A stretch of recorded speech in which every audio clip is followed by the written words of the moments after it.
Welcome to the Next News Network. I'm Gary Franchi. Joining me now for the special web edition is World Bank whistleblower Karen Hudes. She's one of many of a coalition of whistleblowers who are making waves across the planet. She's joining me now in studio. Karen, welcome to the program. Thanks for having me on, Gary. Karen, just before we went to air, we were discussing the global corruption, the global syndicate, the bankers. Who are these people? Who are the individuals? Who are the puppet masters pulling the strings of the bankers? Well, because you had mentioned the Jesuits in a previous interview, so I'm intrigued as to know where is the connection to the Jesuit order, as well as through the Vatican and beyond. There's many secret societies in the world. Many people speak of the Illuminati and the Masonic orders, the Order of the Garter, many of these super elite organizations that operate in secrecy. So I know I've named a few already, but if you could help us elaborate on these points, who are the people pulling the strings? Well, do you remember when there were ghettos and you had something called a Judenrat that were the ones that would draw up the lists of the Jews that were going to get exported the next day? Do you remember how that system worked? Well, it was a little before my time, but history would dictate what happened in those ghettos. So elaborate, These were traitors to their people who were helping because they thought they were going to save themselves. That's maybe why they did that, but it doesn't matter what their motives were. They were doing the work against their people. Now, think of this as an elaboration on a larger scale, and what we're dealing with actually is humanity and the elite, the secret societies, the Vatican. They're traitors to humanity, because the one at the very core that's pulling the strings is a different species. They're not the human race. They're called Homo capensis. They have been on Earth together with humanity for before this ice age. And the reason I know about this is because I was trying to help out a movie producer who couldn't get his movie. It was called The Banksters Made Off with America, Edmund Drille. And he introduced me to his network of whistleblowers. One of the people in that network is a neurologist who went to Yale Medical School and was retired. And he was trying to find out what was at the very core of all of this corruption. And so you mentioned this species, an additional species of humans, or no, they're not humans. They are so distinct from humans that if they were to mate with humans, their offspring would not be fertile.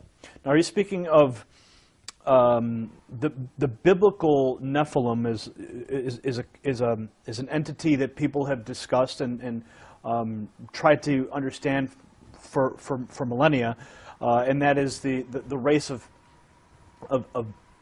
offspring of humans and the fallen angels from. No, these are not angels. These are not spiritual. Well, the Nephilim themselves were the offspring of the fallen angels and humanity. Is this the same species? They are not fallen angels. They are critters. People who I am getting emails from saw them the day before. They look just like human beings, except they have these big skulls. And that is why in the Vatican you see these crazy meters, is what they're called. And that's why the very first Jew, Moses, wore one of those things, because he was one of those Homo capensis as well. We have DNA samples of them. And the reason we know this is because it was in the papyri of one of the pyramids. I found this out from from the internet. But what is really remarkable, actually, is that we have had so much evidence, and we haven't had any studies into it. If you look at the archaeology, there is a civilization off the coast because the sea level has risen by 400 meters. But what do we know about this ancient pre-Ice Age civilization? We do have a map that's left over from there because it shows the coastline of Antarctica before the ice froze on it. And it's following that landmass perfectly. So what we have is we have evidence. There's also evidence in South Africa. There are a lot of these skulls that you find. And what You're speaking of the elongated skulls that have been found in graves, and even some of the skeletons found with these are in fact giant people. That is something different. No, I'm not talking about that. I am talking about a large skull. The elongated skull, the elongated cranium. Some are in Peru, some are elongated. But in other places, they're just round like pumpkins. And the individuals that were seen in Egypt, I've seen drawings of what their skulls looked like. It was just massive, much larger than human being skulls. And also, you know, in a human skull, there's something they call the parietal, where it's in 3 different segments. This critter doesn't have those separations. It's just so you're saying that this specific species of individuals is occupying the Vatican and functioning through the Jesuit order?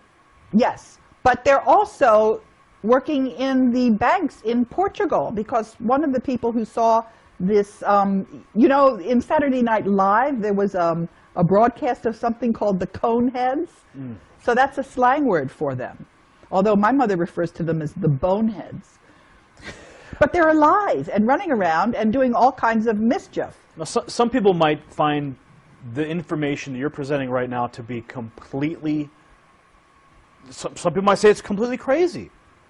What do you say to those people who are watching this right now going, I don't believe a word of it? I would say you need to read the articles that Ed Spencer has sent me. You need to look at the skulls in the museums. You need to read the DNA studies. And you need also to think about what kind of motive the human beings might have for being traitors to their species. Why would they do this? Why would we have a banking system where all the money ends up going to the Vatican and people run around starving?